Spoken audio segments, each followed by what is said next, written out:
What's going on, bowlers? Chris Beans here with Bowlers Rant to talk about what's going on with Usbc and Kegel at some of the tournaments. Don't forget to hit that like and subscribe button and turn on those notifications. All right, you guys know the Usbc is one of my favorite topics because of their amazing competency, or less than in some cases. So we're going to talk about May 20th. There was this post by the Usbc. During Thursday's opening round of competition at the Usbc Queens, the Usbc tournament staff was informed by competitors of concerns that potential irregularities of oil patterns lanes 37 and 38 and 41 42. Here's the funny part. Social media comments stating the lanes were not oiled are incorrect. Additionally, no formal protest was made. That's really interesting. They're saying it was incorrect. Okay, cool.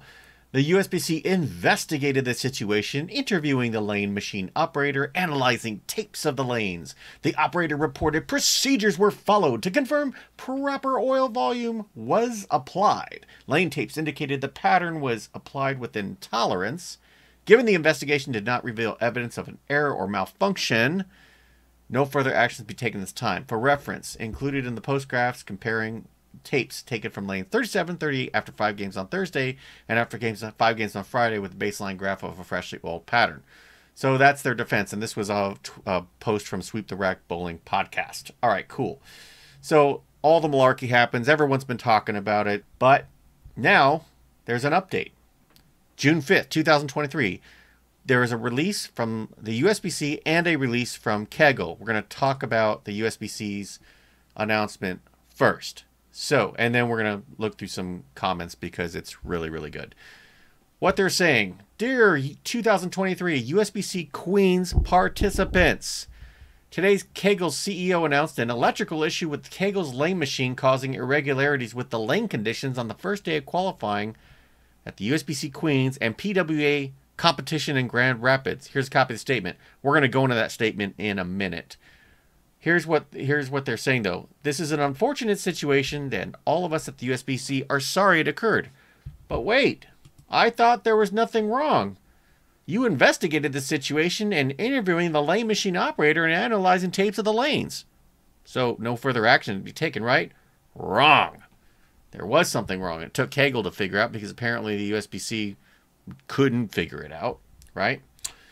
We take great pride in providing tournament experience for our bowlers, and in consideration of what happened, the Usbc will provide compensation of $500 each of the 59 players at the Queens who bowled lanes 37 and 38 and 41 and 42 on day one and did not make the cut. Kegel has told the Usbc there will be 2 new machines in use at the next PWBA stop in Cleveland. Usbc fully supports Kegel team, is proud to have Kegel as a lane maintenance partner for Usbc Championships and the PWBA Tour. Sincerely, Melissa McDaniel, Usbc president, and our favorite, Mr. $340,000 a year, or whatever his salary is, Chad Murphy.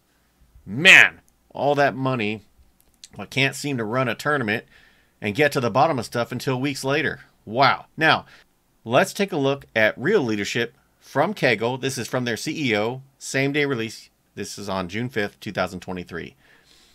Over the last 2 weeks at the Usbc Queens in Las Vegas and the PWA Classic in Grand Rapids, there were irregularities in ball motion on a few lanes during competition, in which include lanes 38 and 41 on the first day of qualifying at Queens and lanes 31 last Thursday at the PWBA Classic. We observed differences in ball motion like everyone else, and acknowledged there's something wasn't right on the lanes. There's part of the thing, right? That's leadership. They're acknowledging the problem. Kegel has been working with the Usbc to explore possible reasons that could explain this. The random nature made it very difficult to troubleshoot, and they've identified the problem. The lane machine had an unusual electrical issue which caused it to sporadically apply less oil to the aforementioned lanes. Whoever figured that out deserves a raise, right? Because apparently somebody figured it out that knows what they're talking about. Given the nature of the problem, we're confident this is responsible for the problematic lanes over the last few weeks. We feel terrible this situation occurred, and especially sorry to the bowlers who may have been affected. We have a long track record of providing professional lane maintenance services for tournaments around the world, and rest assured, we'll do everything in our power to ensure this doesn't happen again. That's called leadership. That's called ownership. That's called communication. That's how you do it, right? So that's where we're at. Now, they've got some really cool, interesting things happening. Got a statement here saying the USBC stated they did not use the same machines for Queens and MI event. Does that mean it will happen with other machines? I think that's a legitimate question. Kudos to Kegel for standing up, admitting there was an issue. Much respect. Yes, yes, yes. This is taking responsibility. I think we understand that. You know, this is what the USBC could have done. I agree with that. But they've decided to play like an infallible tyrant, like a child would. Glad Kegel could distance themselves from the USBC leadership style by stating the truth like the professionals they are. Yeah, it's pretty good. Another comment, the attitude the USBC took starts at the very top, and it's time and time again. I've heard that before. Another comment, you mean the USBC lied when they said everything was fine? And some jokes here, how dare you make such accusations? Chad said it was just fine. He would never hide the truth. Interesting. Right? Here's another one. It's obvious that the USBC took a stand it couldn't defend. Shameful. Right? Let's see. What else do we got here? Looks like someone who's actually a respectable, reputable source in the industry admitting what the USBC was too chicken full of themselves to say that the lanes were in fact significantly different on those pairs than the rest of the competition. Now, if only somebody with a sense of humility and honesty ran the sanctioning body. Those aren't my words. This is someone else's words. You can go to this. This is... What is this on? This is on Kegel's Facebook page. And the comments go on and on and on. I mean, it's pretty clear the public is not happy with the USBC. And I've covered this before. Why do we as bowlers continue to support the USBC? You know what? You need to be more like Kegel. USBC, be more like Kegel. That's what's called real leadership.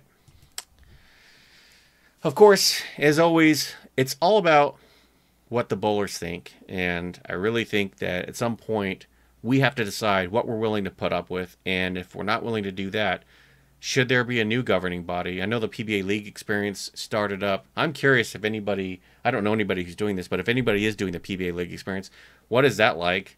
And I am curious if anybody thinks that maybe should we just all go to PBA events and not USBC events? I wonder if everybody boycotted the USBC, what would that look like? Would they finally come to heel and maybe think about treating bowlers better?